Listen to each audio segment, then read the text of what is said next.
Welcome to Celeb Scene Central. If you like campy horror movies, you'll find something to enjoy in All My Friends Are Dead. Directed by Marcus Dunstan, the film stars Jade Pettijohn as Sarah, a girl going on a trip with her friends. But for all their social media follower counts, Sarah would rather be off the grid. They're all together after the death of their friend Colette, JoJo Siwa, and when their car breaks down, the group have to go and stay at an Airbnb until it is fixed. This premise is not very different from most slasher films, but what works for All My Friends Are Dead is that it recognizes that it isn't that unique. The kills begin as plays on the 7 deadly sins. Think Kevin Spacey's murderous persona in the David Fincher film Say 7N. Just when I wanted to poke fun at the fact that it wasn't an original way of killing someone, the movie itself says as much.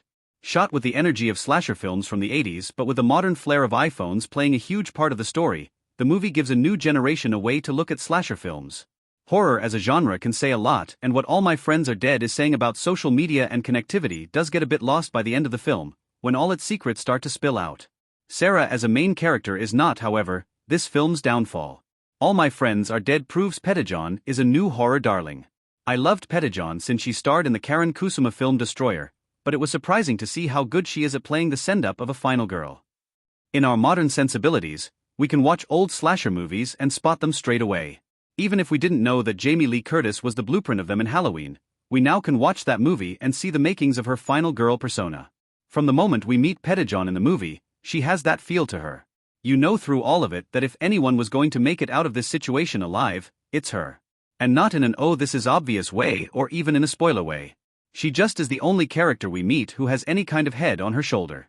Pettijohn's portrayal of Sarah is up there among some of the best horror performances, and it is a driving force throughout All My Friends Are Dead. All My Friends Are Dead has a new kind of Scream vibe.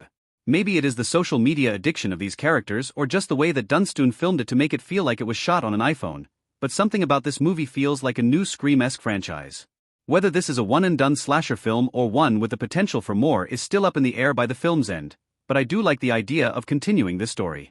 Each of Sarah's so-called friends is more vapid than the next.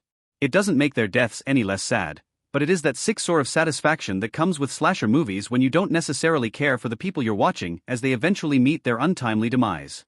Seeing as these influencers are all taken out in absolutely horrendous ways is hard to watch, but it also is just how the genre works.